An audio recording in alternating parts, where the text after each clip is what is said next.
Welcome to the Story Geeks Show. On today's show, we're talking about Egypt again, but this time it's not about Moon Knight. Today we are digging deeper, although we're not going to dig real deep into Death on the Nile. We are going to go a little bit deeper into whodunits in general and talk a little bit about mystery movies and books and that kind of stuff. So that'd be really fun. And then we are going to travel to the other side of the globe to discuss episode 1 of the brand new HBO Max series Tokyo Vice. So we won't be spoiling Death on the Nile, which you can also see on HBO Max, by the way. It's a total HBO Max sponsored show. Not really, because they didn't sponsor me, but I'm talking about all their content, so maybe they should.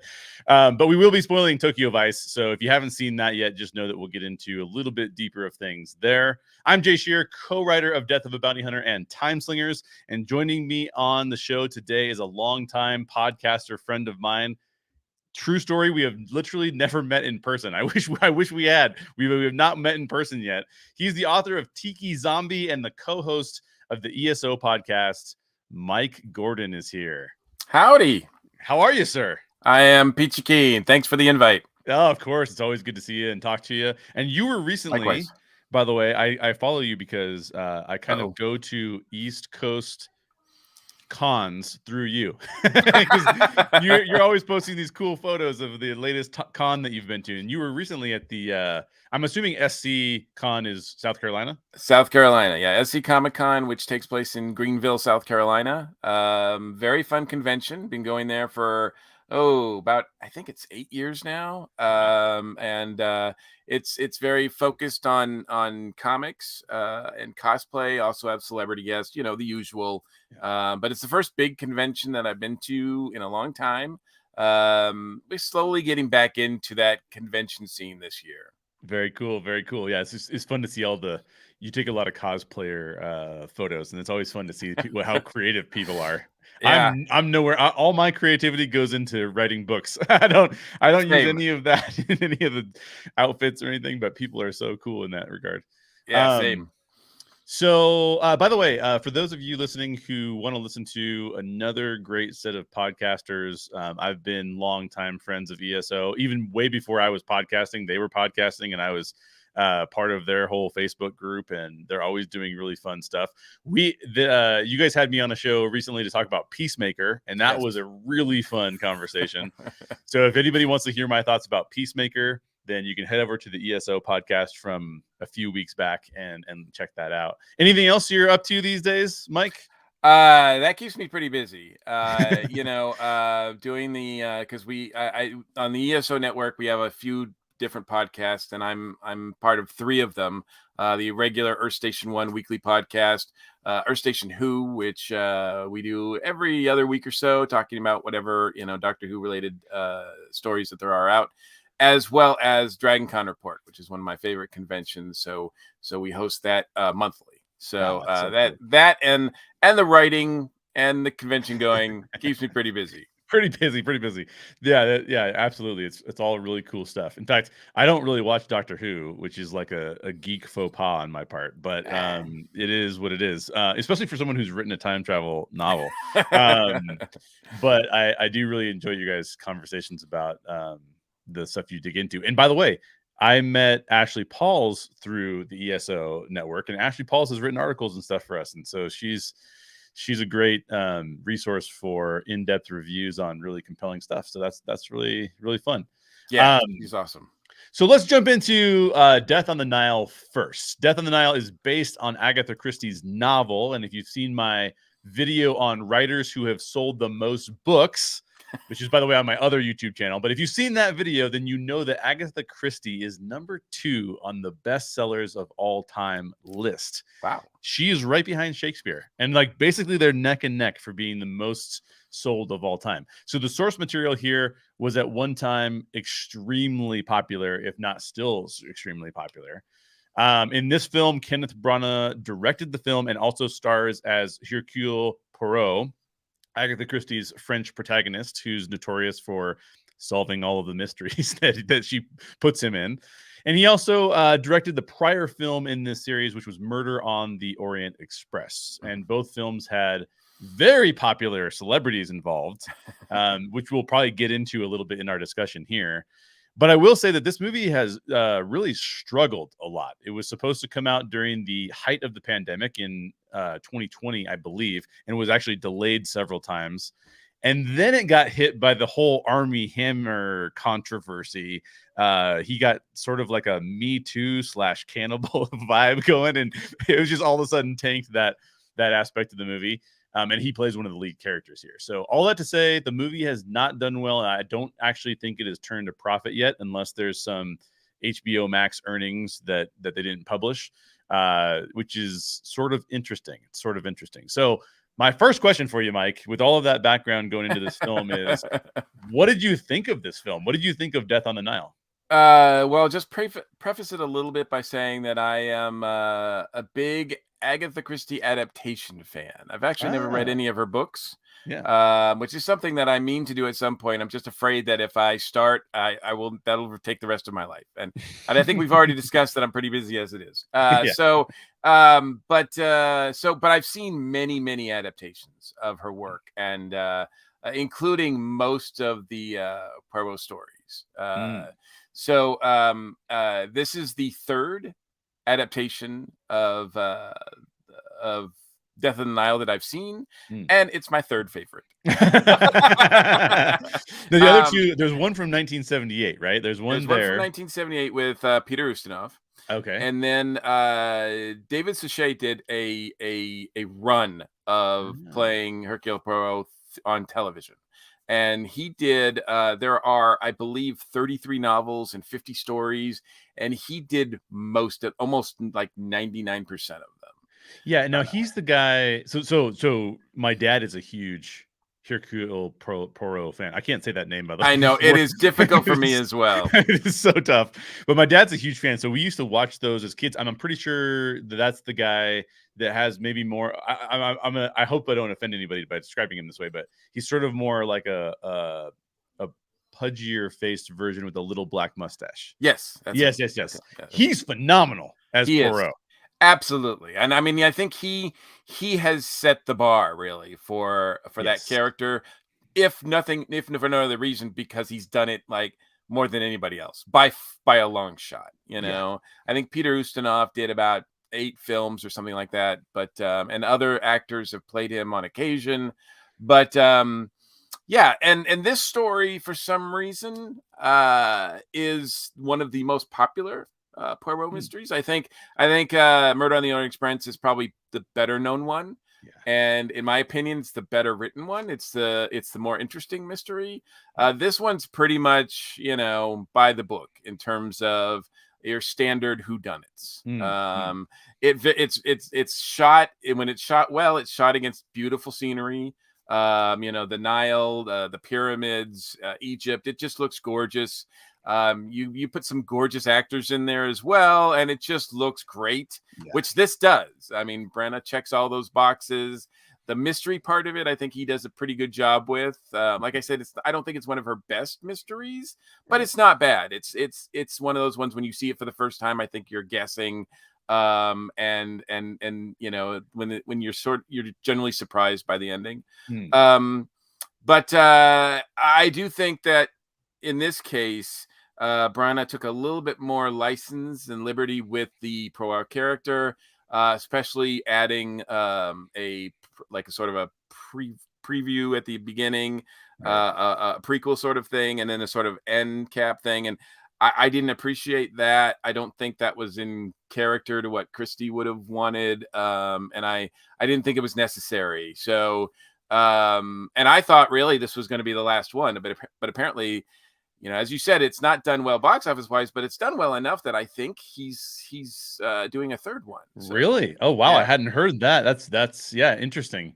I'm by the way mostly on the same page as you. I do want to bring up, since you brought up the older Poirot examples, the guy who did the TV show.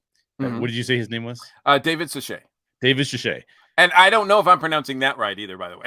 Hey, you win the pronunciation game so far, so I'm going to go with whatever you say.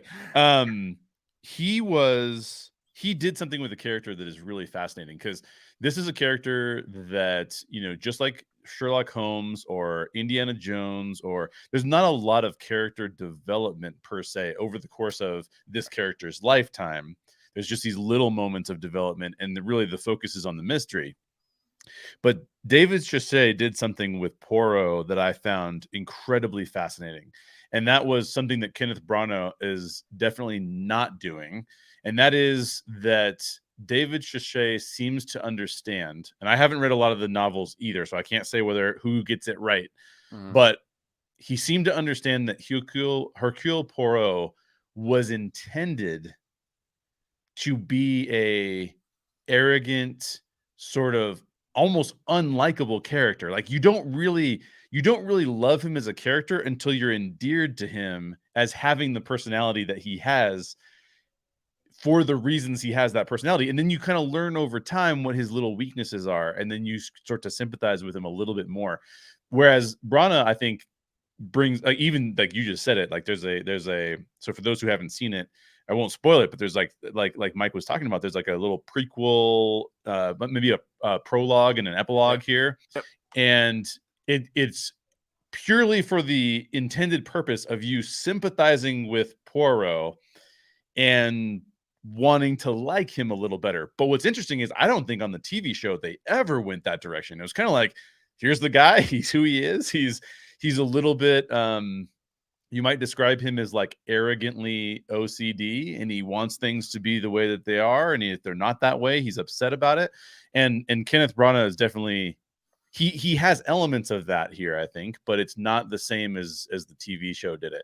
And I am in agreement with you that I don't think I've seen the 1978. If I have seen it, it hasn't been in a really long time, but I did not love this particular movie. I'm just going to repeat some of the really good things you said. Beautiful cinematography, gorgeous people, great locations. However, I do think that we're going to talk about this in a minute because I have another question for you that I think relates to this more, but I really did think the story got convoluted. Now, whodunits can get really convoluted, but here it gets especially convoluted in some ways. And I think that there are some deviations from the novel based on what I was reading about that make it even more convoluted. It's almost like they said, let's take some elements that we're dealing with in the modern day in 2022 and kind of like weave those into this story, which I don't have a problem with, but I don't know that they were weaved in all that well. Right? Yeah, exactly. And then I also think, and I want to get your take on this, I think they actually miscast quite a few of the roles. I mean, gorgeous people, phenomenal actors, but in some of the roles that they were playing, it felt like, so I'll just give you one example. Gal Gadot plays the lead here, and I think that there is, again, without spoiling it, I think that there is some ways in which you're kind of not supposed to like her, but I feel like it's almost impossible not to like Gal. Like it's like, I mean, how do you not like her? I mean, it's right. Almost like difficult to not like her. So how did you feel about some of the casting choices? Yeah, you know what? I don't think I minded them as much, but I will say yes. Gal does bring, but I mean, the way it's written too. I mean, it's not just her. I mean, I'm sure she's more than capable of playing someone unlikable. That's a good point. Like, because I'm sure there's a lot of folks that don't like her. And for real. So I think that would be possible, but I recently rewatched the David Suchet version, and I was very surprised because it's been a while since I've seen it. But I was very surprised to see that character is played by Emily Blunt in that version. And wow. And I will say that I do like that character more. Not as a likable person, but as a more interesting character, and developed a bit more. And I thought that was pretty good. Yeah, she's one of the.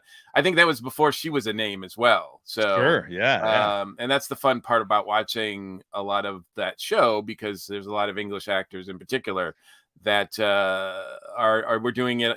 That was their TV job before they got big in movies and whatnot. So yeah, that's awesome. And so yeah, she's in that as well. But yeah, I can't remember who it is in the Ustinov version as well. But yeah, there there were I didn't think actually anybody in the cast like didn't do a great job. I thought everybody was pretty good. I did find it odd that oh man, now I'm blanking on his name, but there's one guy who's known for usually playing wild characters. Oh yeah, Russell Brand. Thank you. Yeah. And he was totally not. I know. And I was like, wow, that like it took me a while. I'm like, could it be? No, it's too late. Like that's too reserved for him. But so I give him credit because I totally believed him as that. Yeah, that's a good point. Yeah, I felt like every single actor involved had the ability to be stretched a little further than they were maybe stretched. But then again, maybe that was just me. Maybe I wasn't connecting with the plot as much, and so it felt that way to me, responding to how they were acting. But any other thoughts about that before we talk about whodunits in general? Because I want to talk about, I think both of us have said this is not the best whodunit that we've ever seen. Right. I would probably put it like at a 4 out of 10. Like it's I have a hard time even recommending it personally. Wow. I don't know, but give me your final thoughts. I would go a little bit higher than that. I would probably go like more of a 6 or 7. But I do think part of the problem that you might have felt with it as well, and I think part of what Kenneth Branagh did, especially with the the scenes, the preview scene in the beginning, the prequel scene sort of, and then the epilogue at the end. He has Poirot go through a story arc here, character arc, and as you mentioned, these stories, when they're done really well, they're not about the main character. They're not. I mean, he's there to impress us, and he's our eyes into. Well, he's a little bit more. He should be more intelligent. He's just like Sherlock Holmes, or heck, an episode of Law and Order. We're there to see the crime and how things go down. Over time, you will learn about these characters because you get little bits here and there, but it's not about them. And I think Branagh made this movie a little bit more about him, his character, and I think that took away from the mystery. Yeah, I totally agree. Now, I would have said that 2 recent examples that I really liked of whodunits, before we start to break down like what makes a good whodunit. I thought that Knives Out was extraordinarily well done. Excellent. Yeah, well done. Excellent movie. Probably one of the best in a long time. Totally agree. And then I also thought that Murder on the Orient Express was quite a bit better, because I would have probably put that one up in the 8 out of 10 range. Like that was. And I do think that this movie the Death on the Nile suffers a little bit from there are a couple of pacing issues. Like once we move beyond the prologue, there are some location shifts that feel like they are meant to give us a really pretty location, which they are. They're phenomenal. But then move us through that in ways that you're like, okay, so now everybody's getting on the same boat. Like why are we doing that? And it moves kind of fast through some of those kinds of things. Sure. And I realized that that's probably inherent in that story, because they have to kind of go from we've introduced you to these people, now they're here because we need them to be here. And so it kind of goes a little fast, and probably easier to do in the novel. So yeah, I just thought it was a little odd in that regard. But again, if you want to see a beautiful movie with beautiful people, you can't go wrong. I mean, that's what you're gonna get. With a little bit of murder. With a little bit of murder mixed in. Now, I read a critic's review of Agatha Christie's original novel, which Death of the Nile is based on, and it indicated that the audience would never be able to solve the mystery based on the clues. And I think that that's probably true of the movie as well. I think you might be able to guess the result, but I don't think you get it given what the movie's given you as clues, right? Everybody's a suspect, and you got to kind of figure out they all have a reason to do it. That really got me thinking, what makes a good whodunit? So mystery is one of the most popular genres in fiction. Yes. So what are audiences looking for in a mystery? So what do you think? First of all, have you ever written a mystery? And I have not. Well, I sort of did on one of my stories of Tiki Zombie. I kind of did a sort of take on a Sherlock Holmes Oh, story. cool. But I don't think that was as successful as I wanted it to be, because it's tricky. I mean, really is tricky, especially if you've never seen a murder mystery before, if you've never seen a whodunit before, right? I mean, obviously, you're in for a huge treat, because it's so fun. It's so interactive. When they're done well, it's so interactive between the audience member and whether you're reading it or watching it at home or watching it on the big screen. Like, you're just trying to guess who it is, and the director in the story is swerving you every way it can. It's a fun ride, absolutely fun ride. If you've seen, like myself, if you've seen a bunch of them and you love the format, you love it, everything like that, man, is it tricky, because there's a pattern. Spoilers here for most whodunits. The pattern usually is that the one who you think the least likely, or the least that you suspect the least, is usually going to end up being the person who committed the murder. Oh, that's a good point. Or who did it, right? So knowing that going in, that's you're watching it at a whole different level, because you're thinking, you're thinking who could it not be? Like, who are they saying that it's definitely not? Because Right. that's probably who it's going to be. Right. And how are they going to successfully convince me that this person, who doesn't look like they could have done it at all, or would have wanted to do it, or had no motive, or had no opportunity, or had a perfect alibi, how are they going to convince me that that person actually did it? And I do think Death on the Nile is successful in a lot of in that way. I do think that it does pretty much set up like the people who you think are guilty. I don't think it does a great job at giving you a lot of different suspects. Because in the other versions, I think the other suspects are a lot more apparent. Yeah. And it's a lot more guesswork. So there's in the Branagh version, there's only really like a couple people that you're thinking, okay, that they have a pretty strong motive and opportunity. Right. But without spoiling it, they play off pretty well, but it's not perfect. Yeah. That's why I think Murder on the Orient Express is one of the most perfect ones that's ever been done. Not to spoil that movie, but when you finally find out who did it, it is mind blowing. Because they do something. I don't know if Agatha Christie was the first one to do that, but certainly the most well-known and the most effective, in my opinion. I haven't really seen it done since. Yeah. So I think that's the trick. Whether you're watching them and you kind of have to play that game, and you're playing a different game because you're automatically suspecting someone who it shouldn't be.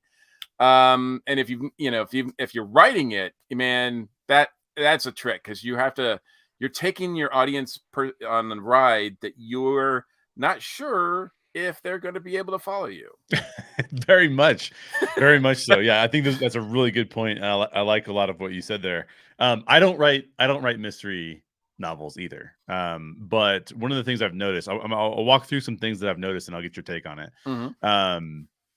The first thing is, motives and reasons are really important for every single character that you touch. Like, almost every single character has to have a motive or a reason. In fact, there are some whodunits where the actual detective is put in question of possibly having a motive or a reason. That's always really interesting to me. Tension is a really important emotion that you're trying to draw out of the audience. There should be underlying conflict in every scene, and the more that is hidden under the surface, where the actors are playing as if something's wrong, even though they're having a very mundane conversation about the weather or something, right? There's like this sense that not everything is right in the room, and that's a really important setting in mystery, because as you're sitting in a mystery, you're wondering, why is this the case? Your brain is constantly asking that question of like, why is this the case? And I think you've said this multiple times, and I totally agree with it. Compelling characters often oddball characters or different characters alongside classic characters. And so we saw some of that even in Death on the Nile. We saw it in Murder on the Orient Express. It's like there's a more, for lack of a better term, like exotic character. And I just mean that as like a character that we don't see commonly in day-to-day life. But then there's also like the stately old lady who we always see, right? Like that's always a character. So mixing these people together creates this again, increased tension, because obviously, like even in Death on the Nile, some characters sort of despise other characters. Even if we don't know why, we're like, well, there's some societal issues there's some cultural issues there, maybe. And then I think the next most important part is that the plot basically unravels that tension, revealing the motives and reasons for all of these interesting characters and constantly increasing the conflict. So what was a scene in the beginning of the movie where it's like, we don't know what's going on, but we know there's tension near the end of the movie. Now we know what's going on. And the tension is very apparent to us because that person's mad because they stole a bunch of money from, or whatever it is, right? Like whatever the tension becomes in that. And I think that at that point in time, that's the real way to introduce to the audience those questions of, why do I feel this way? Why are these things occurring on the screen? And that unraveling is sort of another I don't think a lot of people would call this necessarily a whodunit, but it fits the criteria, is Memento, Christopher Nolan's film, right? It has all of these things, like, why is this happening? And then it lets you know, like, this is why that's happening. You go, that's mind blowing, because I did not know it was going to go that direction. Which is, again, a truth that you got to have really good pacing, and then you got to throw in a couple twists and turns so the audience doesn't start to assume I know why all these things are occurring and I understand why all these things are occurring. So Memento is a great example. I think Murder on the Orient Express, like we talked about, Knives Out. I think so good.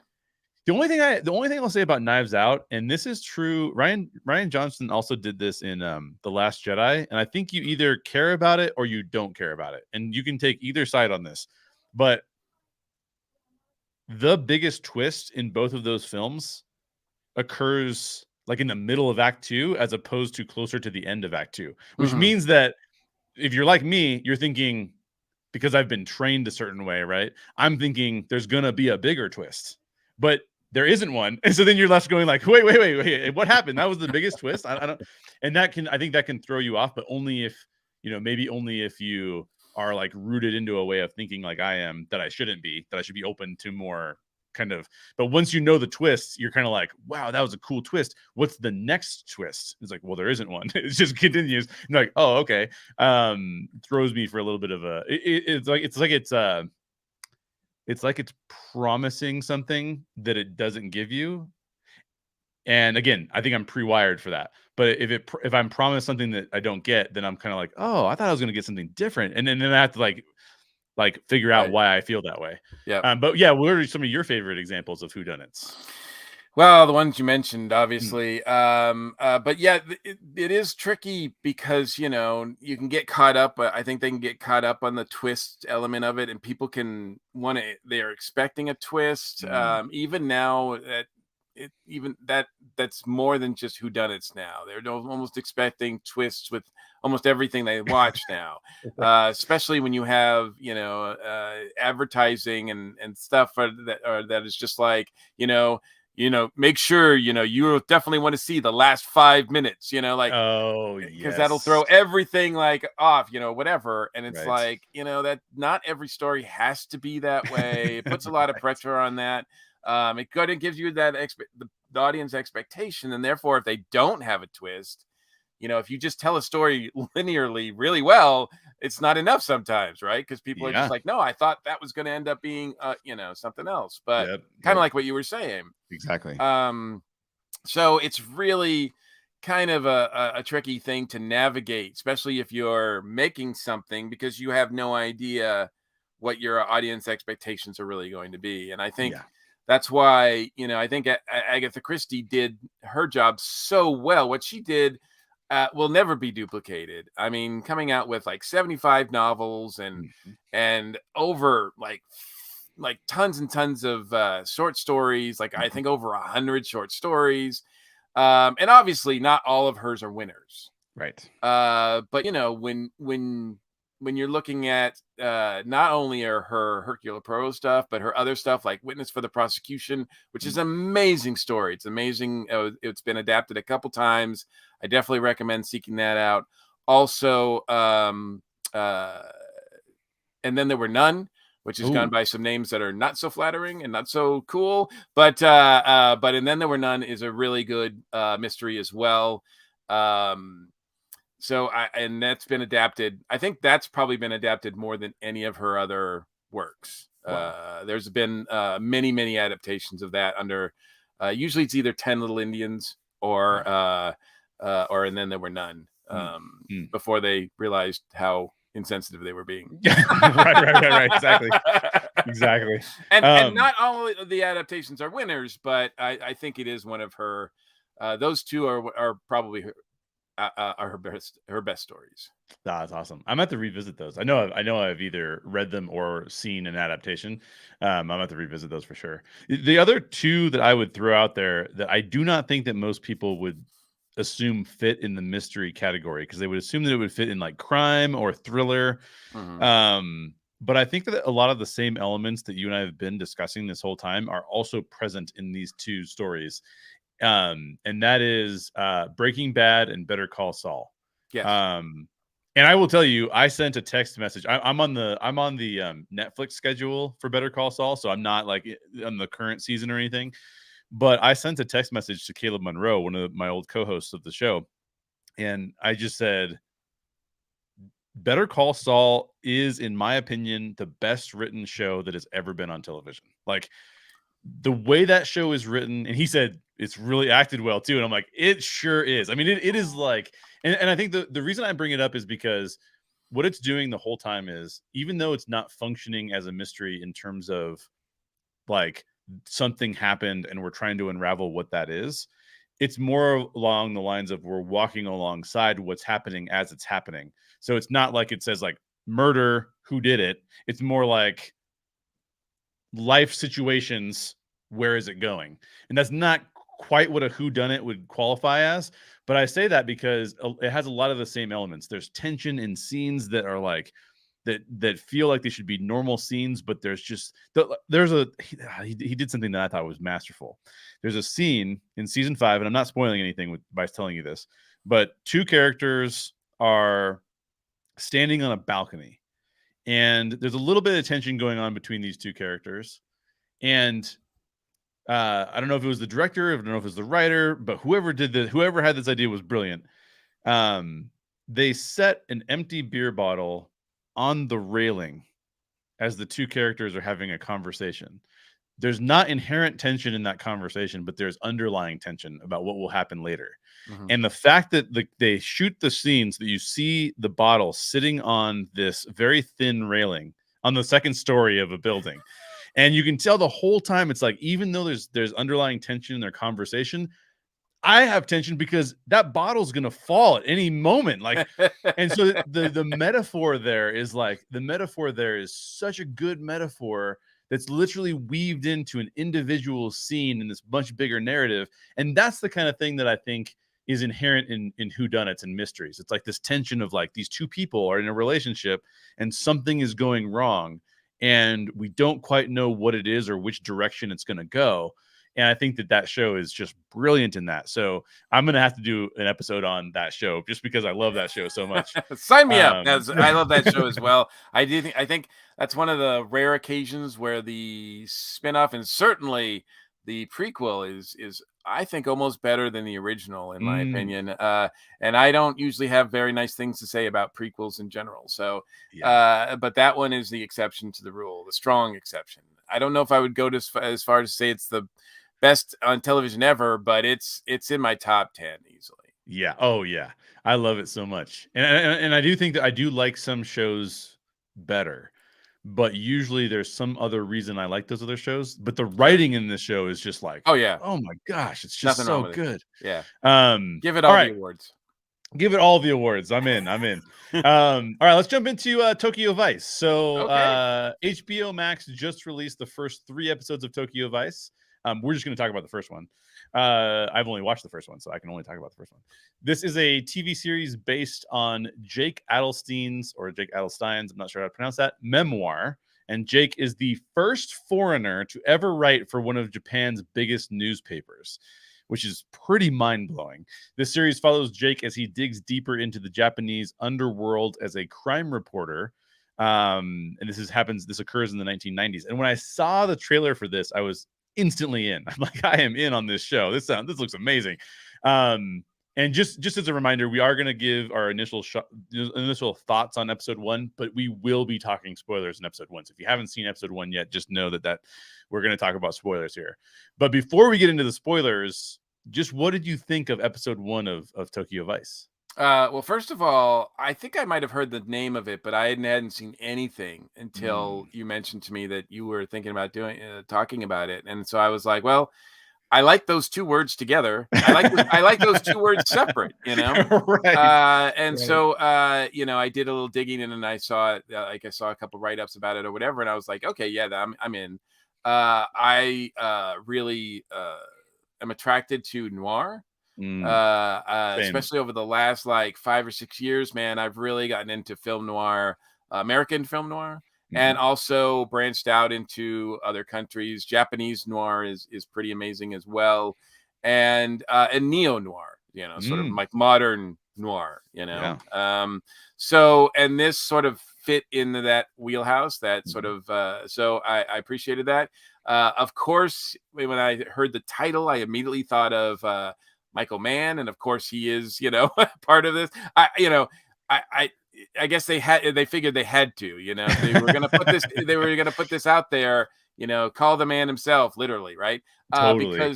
Because I mean, and so yeah, does it have some elements of Miami Vice in it? Maybe a little bit. I think in its storytelling, I did like it enough that I watched episode 2. I had to stop before I watched episode 3 because I'm like, I don't want to get too ahead of things. But right. You'd be able to predict things that I wouldn't know. Yeah, exactly. I'd say something and be like, oh, right. And plus, I think there are some changes, not drastic changes, but some things that are developed in episode 2, ways that they go that I didn't sort of expect, but. In terms of the way that they were telling the story. And it felt more like a Miami Vice than the first episode did. Oh, interesting.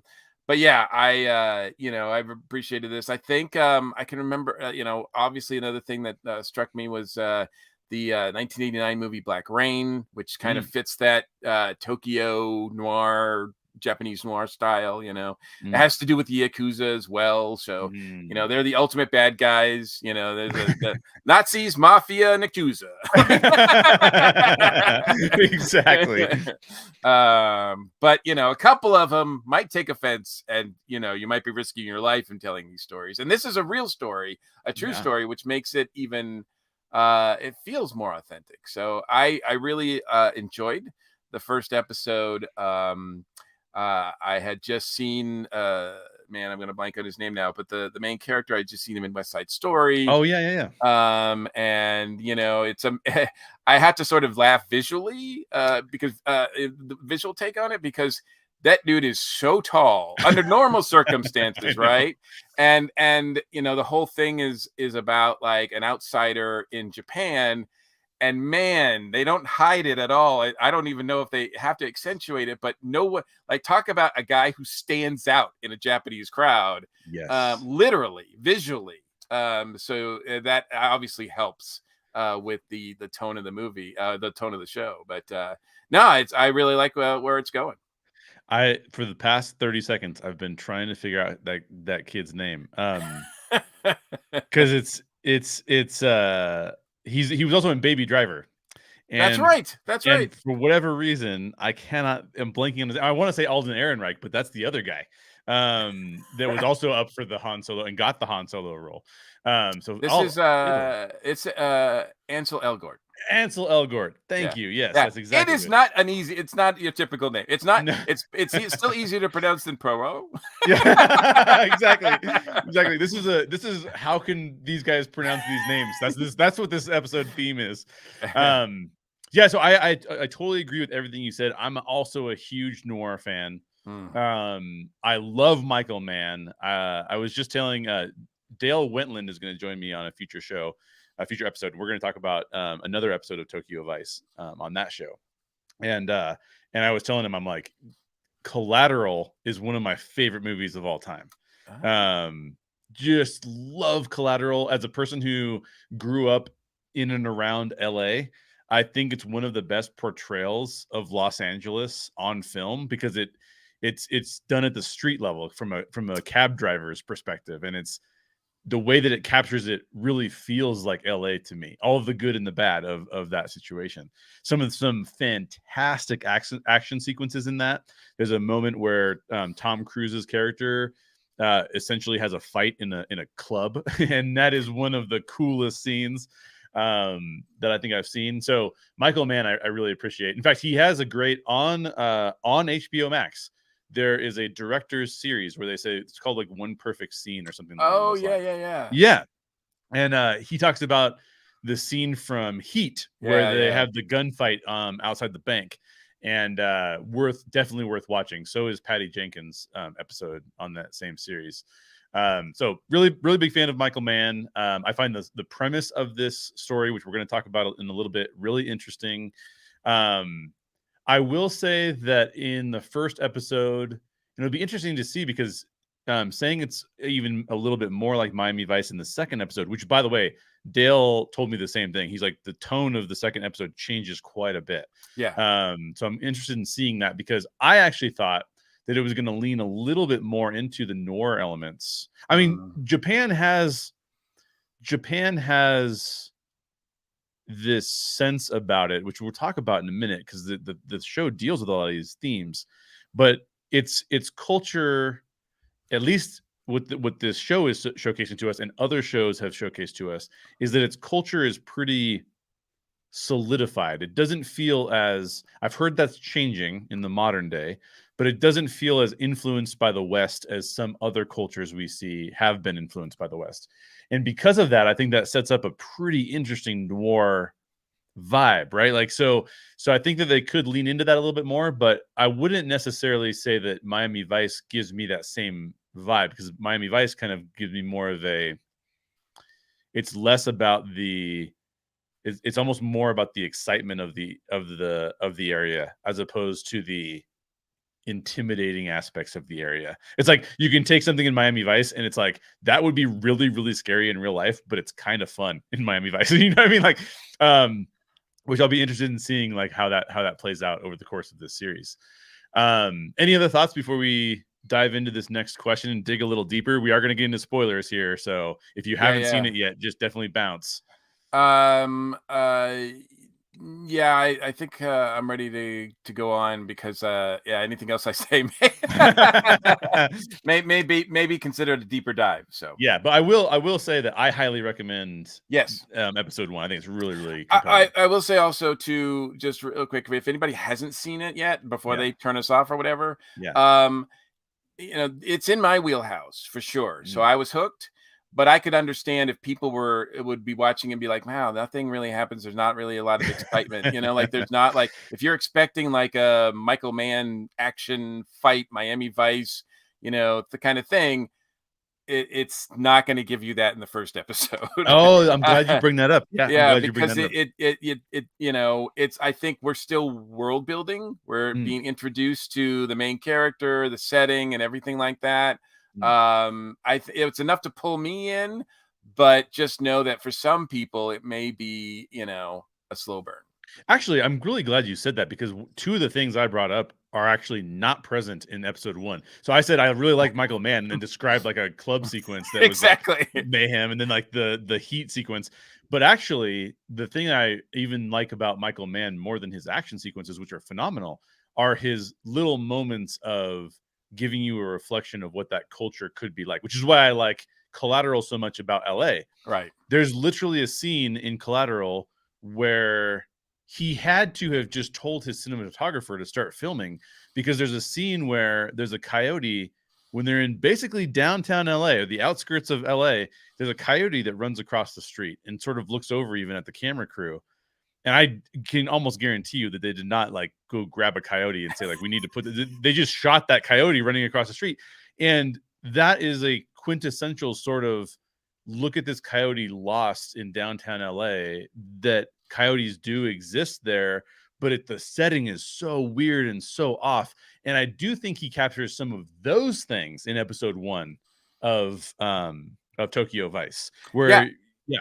And also the first 5-6 minutes, whatever that first sequence is, you don't know anything going into this. You're learning still as it goes, but man, you were talking earlier about building tension. Yeah, that first 5-6 minutes is so intense, and you have no idea why it is. You're trying to figure it out, but man, he's really got you hooked, or at least had me hooked right from that first sequence. Totally agree. And he does another thing that I love. I should say that everybody involved, even the writers, where there's not a lot of dialogue describing why there's tension there. Right. Which I think is just phenomenal. And I love that aspect. So Show don't tell, right? Exactly. And they just do that really, really, because if you're watching this and you don't write in Japanese or don't speak in Japanese, you literally are like, I'm so tense, but I'm not even sure why I'm so tense, because I'm not even totally sure I understand what's going on right now. Exactly. Yeah, so good. All right, so let's jump into the spoiler part of the conversation. Based on episode 1, one of the main themes of Tokyo Vice is dealing with how to navigate two cultures. Jake is this guy from the U.S. Again, this is a real person. He's from the U.S. He went to school in Missouri. So we're not talking about like, he's in like metropolitan Miami or San Francisco. Like, he's from the middle. He went to college in the middle of the country. He's ethnically Jewish, but he's in Tokyo in the 1990s. So I don't know about you, Mike, but I have never been to Japan. Have you been to Japan? I have not. Yeah, so neither of us have been to Japan. So we're not going to be speaking from personal experience. We're going to be speaking from what the show gives us. But it seems a lot like this is going to deal with a clash of two cultures. And so how did that portion of this show hit you? This fact that we're dealing with a culture clash? Oh, absolutely. I mean, I think the whole first episode sets that up, and that's the whole sort of conflict in the first episode between Jake and Japan. And like I said, they do a really good job visually at showing how much he stands out. Even though he speaks the language, as far as we can tell, he speaks it pretty fluently. He writes it well. I mean, we were even told that, his writing is excellent. So he has all the, he can speak the language, he can talk the talk, he can walk the walk a little bit, but, ultimately he's not Japanese. And, that's a real, problem for him. It turns out to be a real problem for him. Not just with, people, but with trying to he gets his dream job and like within a day he finds out it's not what he thought it was going to be. And so we can all, even though now we've never been to Japan, we can all relate to that. Yes. Like so it's instantly relatable. I'd love to go to Japan some point. I've seen a lot of Japanese movies, TV shows, et cetera. I am attracted to their culture. But I was even thinking about this recently, and this sort of evolves around a lot of other Asian countries too. I mean, recently I was watching the Winter Olympics that took place in China, and I have the same feeling about going to China that I would in Japan. Is that it's a bit intimidating because I mean, I have traveled. I have been to non-English speaking countries, right? Notably Germany. Right. Oh, yeah. And I have been in a situation where I was alone in a sort of store or in a mall area and having to try to talk to people, and I didn't speak the language.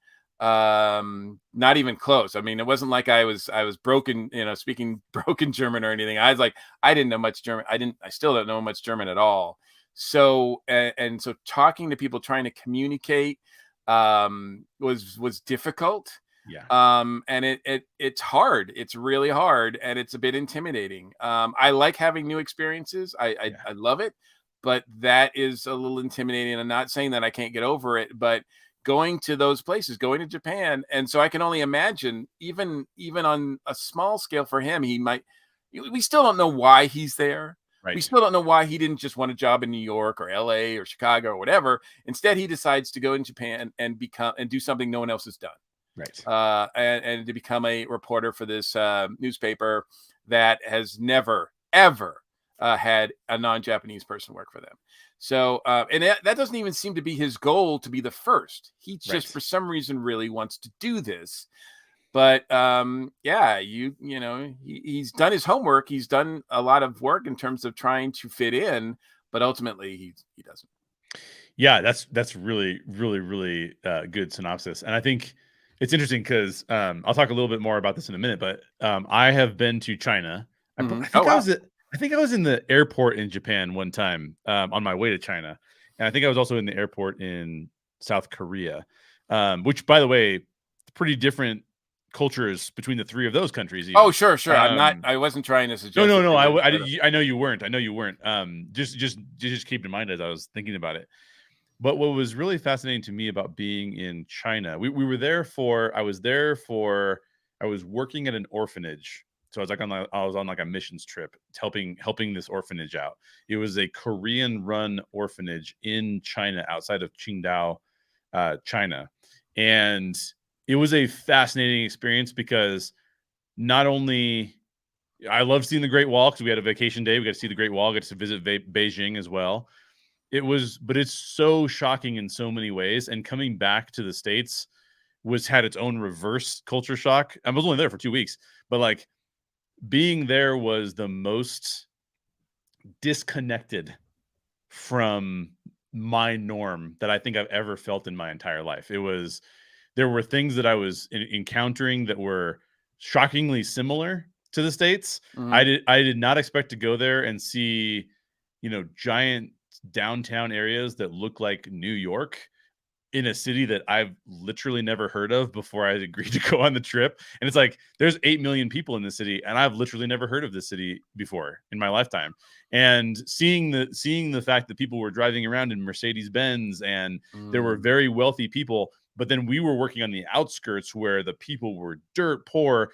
That was striking because I thought communism would be like more of an equal footing for everybody. And that's just not the case at all there. And so the other thing, there were some other shocking things too. There was, again, I'm a little off topic, but it's going to relate to what I'm going to say in a minute. I was shocked by, this orphanage. The reason they started the orphanage was because in the States, and this is somewhat related to the show, in the States, we kind of have this idea that the States are very harsh on, I would argue, the States are very harsh on people who are experiencing homelessness, for example, because we are very meritocracy oriented. Even though we don't operate as a meritocracy the way we think we do, we kind of think to ourselves, well, you put yourself in that position and therefore like you kind of deserve it, right? What was interesting though is that in the States, we tend to have a save the children kind of mentality. It's like very much about like, these are kids that they can't care for themselves. And so we can't put meritocracy on them because they're not in that position. So we try to, over there, what I was really shocked by is that and this was showcased in the show. This is Japan and China, so I know it's different, but this is somewhat similar, is that there was a stigma. Now, this is back in 2007, I believe. This is before the Olympics that were the first time that the Olympics were held out there. So they were trying to be really nice to foreigners. But it was showcased to us by working at this orphanage how if you got a child that had a developmental disability or a physical disability, that was shameful because it meant that you had maybe done something wrong. Now, I'm not saying that's true in the cities, but definitely out in the rural area that we were in, that was the case. And so I had seen things saw things there that I have never seen before and did not actually know existed. There was one child there who his knees were reversed. He was born with knees. Now we would in the States, we would solve that problem by taking your knees and making them normal. His knees bent the wrong direction. Like his knees were backwards. And because of that, he had to basically crawl around on the floor wherever he wanted to go to. That was very, very, very odd, because we would have said like, what's going on here? We need to fix it, you know? Yeah, but it really is. It's like, wow, this is a culture shock. It is like I cannot believe that this exists. I did not know this exists. So things like that, to really funny things where like we went to take the orphans to basically a theme park, and it's like, this is a theme park where I do not recommend you go to. There's the guy operating the ride, and it's one of those like boat swing rides that just kind of is on a pendulum, you know, and it just goes back and forth. The guy is shirtless. He has long hair. He's wearing jean shorts, and he's hopping on and off the ride as it swings as a pendulum.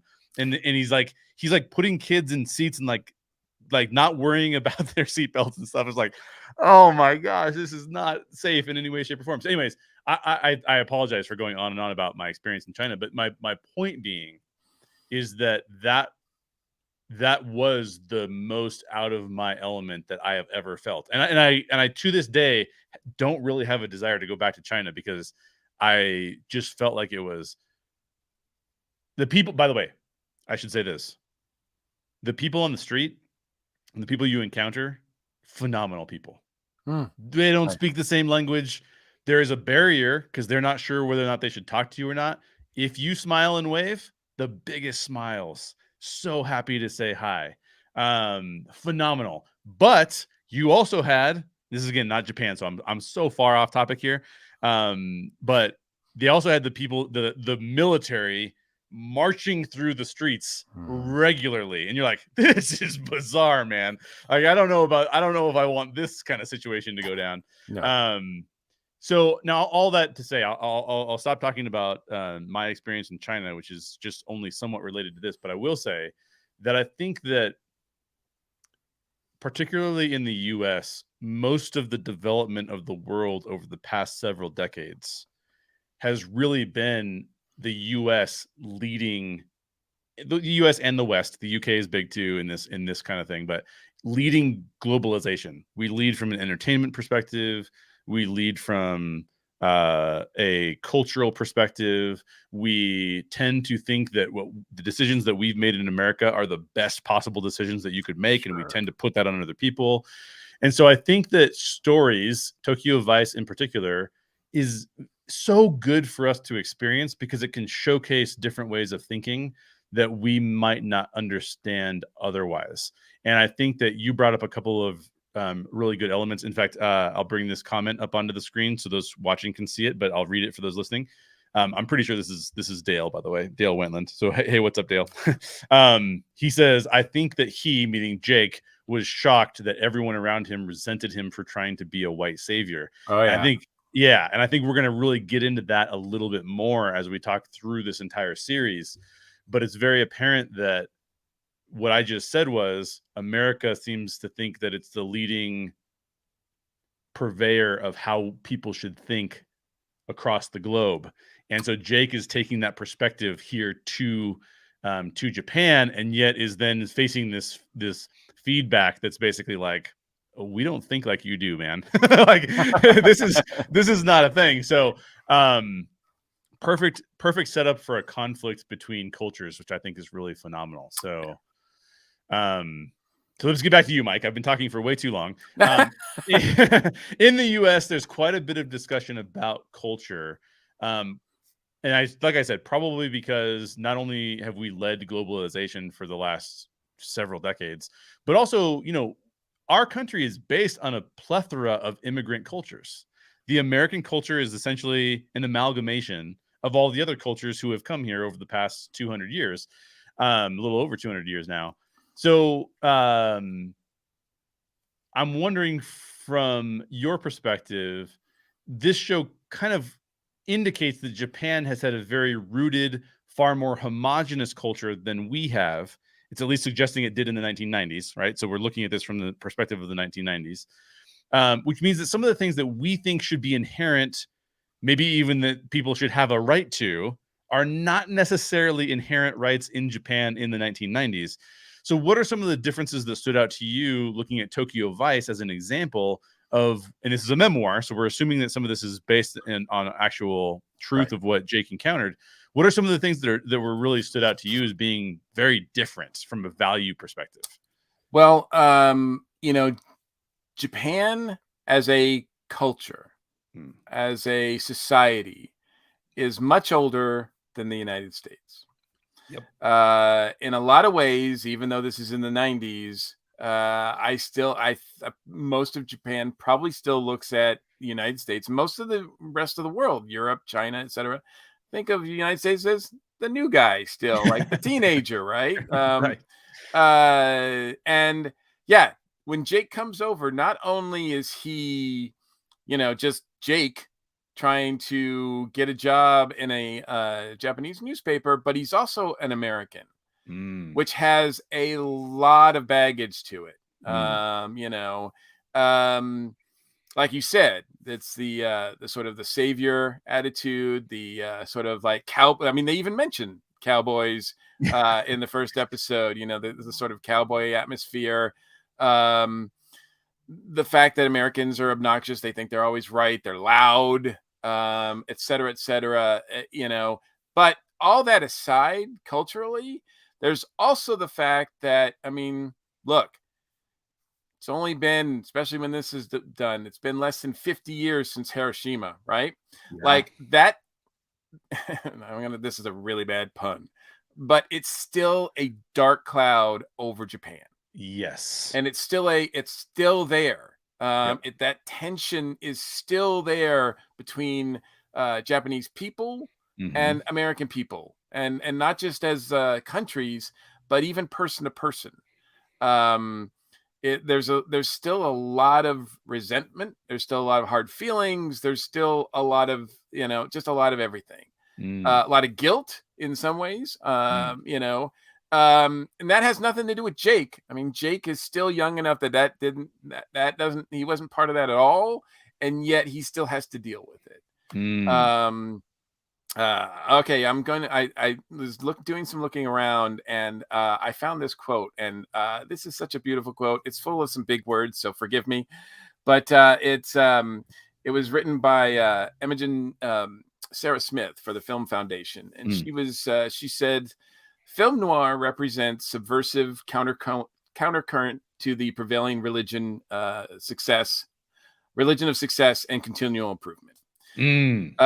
Japanese noir, by contrast, is just one more expression of a cultural tolerance for tragedy." Wow. I know. Mind-blowing, isn't it? Yeah, I mean, there's good. So much to unpack in that sentence that, but I feel it here.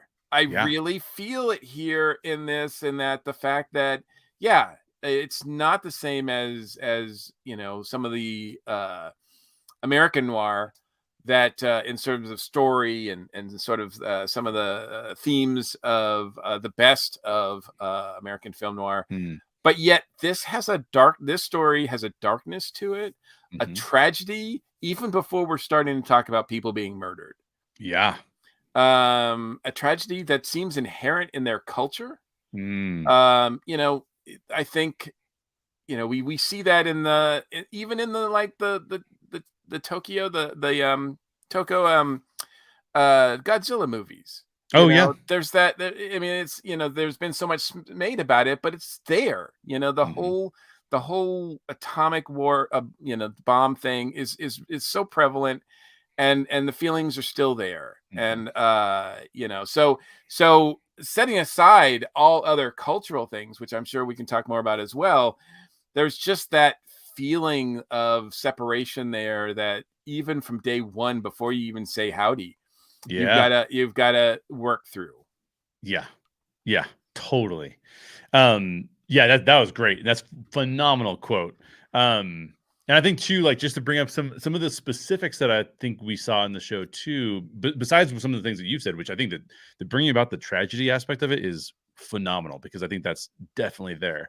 I think that from a Jake perspective, there's this intersection of freedom of speech and freedom of the press that he's going to struggle with, right? And I haven't seen episode 2, but that seems very apparent in episode 1 of like, well, I'm going to come in and do the things that I would have done in the States, which there are like, well, that's not the way we do things, though. Like, you can't just do that. And I think that part of that, when we talk about freedom of speech, freedom of the press, another one I bring up is freedom of expression. I mean, even to this day, I've seen celebrities in Japan have to cover up their tattoos because tattoos are frowned upon because of their association with the Yakuza. Right. And it's like, well, you're not in a gang, so you better cover up those tattoos so no one sees that, because otherwise people may think you're in a gang, which is really mind-blowing. As a person with a full sleeve and a bunch of tattoos, like I'm like, I better wear sweatshirts when I go over there or something. Hope it's not hot. Yeah, exactly.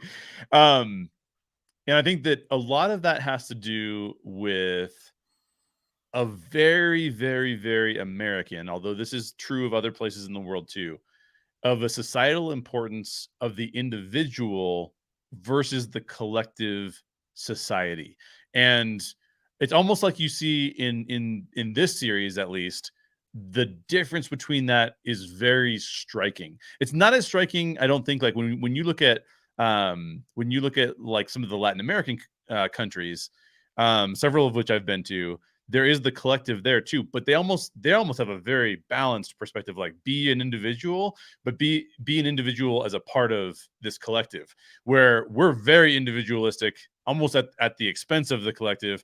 And in Japan, what they're showing us is the collective is the main thing. And if you're too individualistic, we actually don't want you doing that. Like, you should be a part of what's going on. And I think the U.S. then awards people for being different. Whereas here, it looks like they're not, like you would be ostracized for being different.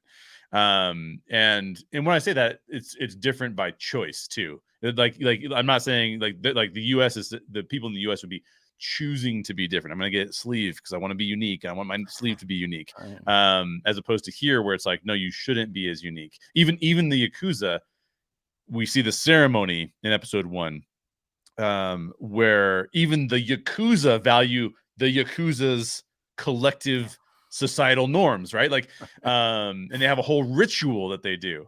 We don't have a lot of those same rituals in the U.S. because in the U.S. we value that, again, that individualism.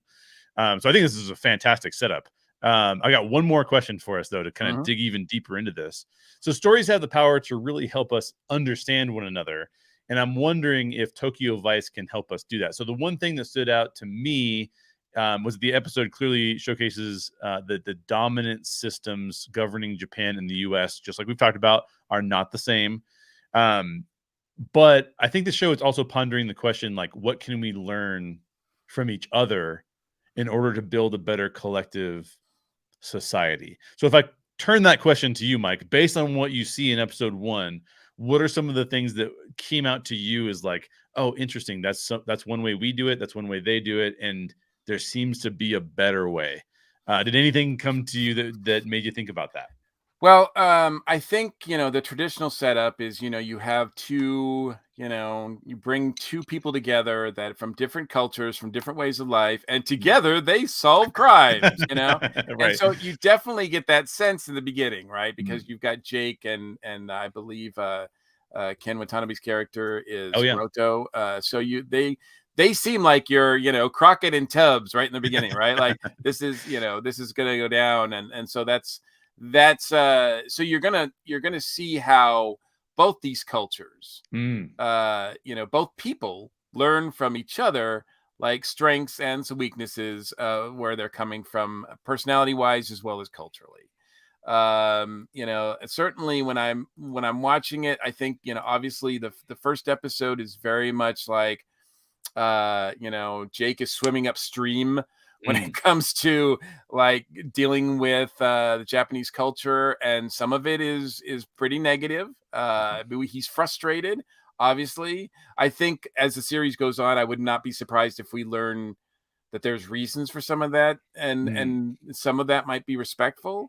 But I think one of the things that I noticed right away, and maybe I'm bringing a little bit of my own experience with this as well, but I've noticed that even in the first episode, that like, for example, the Japanese respect their elders, and treat them in the higher regard than it seems that we do in the States. Absolutely. So that is sort of a plus. I think we're in that first episode, we're kind of confronted with the idea anyway, that the Japanese don't care about their people as much. They just are concerned with getting the job done. Don't worry about solving the case, worried about closing it, that kind of thing. You don't worry about, don't try to figure out why things are happening, just report on what happened. These kind of things that we're told. And obviously, I think Jake's going to try to bring some of his thought process into it. It's sort of weird to me that he didn't understand that as much going in, because if he had any he immersed himself so much in the culture, it seems like such a big surprise to him that that things are happening in certain ways. And I'm like, you went to this job, like, didn't you really know what you were getting into? Right. Like, did you read their paper? Yeah. Because obviously there weren't Pulitzer, freedom of information stuff going on in their paper, right? So what I'm curious to find out as we go on, like, what attracted him to read, like, to being working there and all that. So I do think that that's where the series ultimately is going. I mean, sure, it's going to be an interesting, like, true crime story as well. We're going to learn about, how the press and the police operate procedurally, which is fascinating to me, as well as what things that they're doing that to us, to Jake, seem like they're insane, insensitive, what have you, but there's probably reasons behind it. Yeah, absolutely. Yeah, I think that that all makes a lot of sense. I'm really glad you brought up the how we treat elders versus how they treat elders thing too, because I think that's totally true, and you can see it here. Yeah, the way he's treating his, I might be speaking about next episode too a little bit, so forgive me, but that's okay. The way Jake is treating his own family would be unheard of in the Japanese culture. That's actually a good preview for the next episode too. And he's not mean about it. It's just completely different. Yeah, totally. Yeah, there's a lot of, you can tell that there's a lot of respect-based behavior. You can even just see like people should respect each other and each other's cultures in very specific ways here. I think that it's interesting because I think we in a place like the United States where we have an amalgamation of cultures, I think it can be difficult to have healthy conversations about what elements of culture are positive or negative and in what contexts. We very rarely have like a nuanced conversation about, well, what kind of culture would we want? We instead kind of get into this conversation of like, well, we do it this way and we do it this way. You can't tell me to do it another way, and I don't want to be told. And it's like, well, actually, it'd be better if we each said like, well, can we take some of the best elements of your culture and the best elements of our culture and then push some of the other elements that we maybe agree are not the way we would prefer them to be, and so it's interesting. We have a weird definition of that in the States, but this show, it seems like it's going to tackle some of those things head on in terms of how Japan does it versus how America does it, in which way, because I think that there are I think you could make a case that, and this is probably not true across the board, but I think you could make a case that some of a society's biggest problems are its strengths taken too far. And I do think that is showcased on both sides, the US side and the Japanese side, in this particular show. If you have a society that's focused only on order and principle and going along with the norm, then any deviation from that norm can result in this massive amount of shame. And we saw that in the husband who was unable to pay the debt. And he thought that the best way the best way out of that debt was to literally set himself on fire and kill himself because of the shame. And yet we would say in the States, we would have somebody say, I'm in debt, but I read the book, like, give no F's. And so therefore I don't give any F's, and I don't care if I owe you money. I'm just going to do whatever I want to anyways. I mean, talk about the farthest ends of the spectrum that you could possibly be on. Like, my debt is so shameful that I have to kill myself, versus my debt really doesn't matter. And if I've screwed other people out of money, like, that's their problem, not my problem. I mean, like, those are two like diametrically opposed viewpoints that seem like we could talk about what a middle ground would look like in a healthy way. And we could learn a lot from each other in that conversation. And I think we're going to go there in this show. I think it's going to start to, and you've probably seen more of this in episode 2 than I have, since I haven't seen it yet. But, we kind of have an indication that this show is being set up that Jake is going to uncover some things that then the Japanese people are exposed to in a very healthy way. But, I think that there's this tension between, we have order and efficiency. I mean, look at that newspaper. It is full of order and they are insanely efficient. Right. And yet there's not much innovation. And so Jake's coming in and saying, like, well, I'm going to push you to innovate because there's stories that we need to tell that we're not telling. And you could make an argument. I think I'm going to get into this probably in future episodes because I haven't seen enough of the series yet to make this determination. But I think you could argue that, like, in the US today, one of the things that we see in media is a lot of innovation without as much ordered cross-checking. What should we really be reporting right now? What should we not be? What's true? What's false? Be first to market with the story as opposed to the best to market with the story. And that can start to feel like, okay, if this is what's happening in Japan in the 90s and this is what's happening in the US in journalism currently, what can we learn from each other about how to do this better? Because we need those stories, but we also don't want to just become purveyors of clicks, right? Like, I just need to get the clicks. I don't care what I report on. Whereas in Japan, it's like, no. We give the people what we want to give them as opposed to what they want, which drives the clicks. And so it's just like this interesting dichotomy that I think would be something to really wrestle with in the modern day, even for us and our culture and what we're kind of into. Any other thoughts about the show at all, Mike? Well, like I said, I did enjoy episode 2, and for those people who, like I said, may feel like episode 1 was a little bit of a slow burn, I will also offer this preview. Yeah. Many of the first episode is very Jake centric. As a matter of fact, I don't think there's any shots that don't have from Jake's perspective, right? Right. Episode 2 opens it up to the cast. Like, so a lot of the characters that you meet in episode 1, you will follow their story and start to follow their stories in episode 2. Cool. So it broadens out a lot. I find that really interesting as well. So it's getting better. Not to say that it was bad to begin with, but I really excited about watching more of this show. And I'm the fact that it was based on a true story, of course, means that we should probably already know the outcome, but like I didn't read that true crime story, so I don't really know the outcome, and I'm gonna remain ignorant, and then maybe I'll read it afterwards. So yeah, that sounds like a great idea.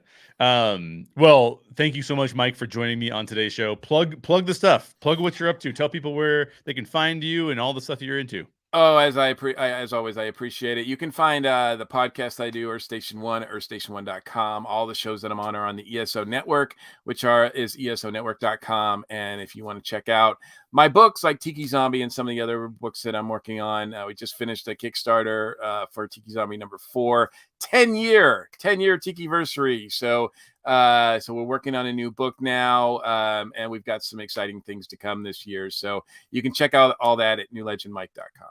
That's awesome. Now, I have to ask you one question. Where do I start with Tiki Zombie? What do you suggest? Where do I go? Because I have wanted to read Tiki Zombie. I think I can hook you up with that. Yeah. So I want to. I'm going to go buy some Tiki Zombie material. One, because I'm into the topic matter. In fact, I had a painkiller the other day. I was at a restaurant. I go, they have a painkiller on the menu. I got to order the painkiller, especially now that I'm in Colorado. Like California had a lot more tiki influence Absolutely, than yeah. Colorado does. So so I had to order that. So I'm into the tiki stuff. I'm into comic books. So where should I start with Tiki Zombie?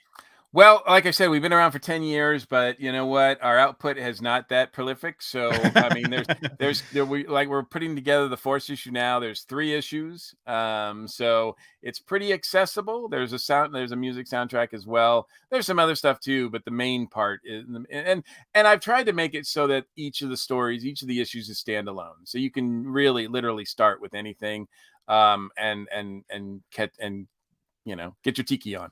Perfect. I'm going to start with the first one, and we're going to go from there. Okay. So thanks for joining me again, Mike. Always a pleasure.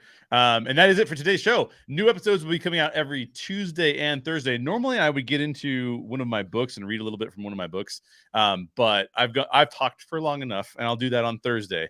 So this coming Thursday, April 14th, I will be hosting solo. So come join me in the comments, and we will have a really fun conversation. I'm going to be digging deeper into episode 3 of Moon Knight.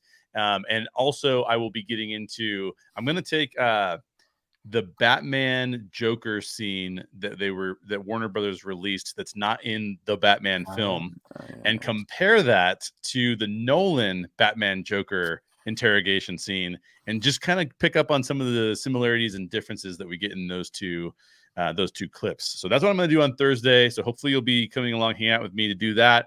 And then the following Tuesday, April 19th, I will be joined by my buddy Dale Wentland, who has been giving us some of his cool comments here.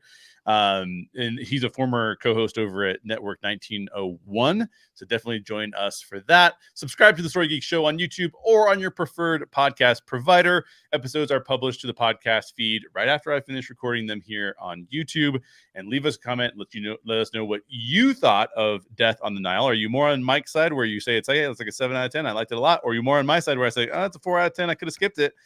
And also let me know about what you think about Tokyo Vice as well. And if you do, I will try to share some of those things on a future show. And I will see you on Thursday. So thanks again, Mike. Absolutely. Thank you, sir. Yeah, talk to you later.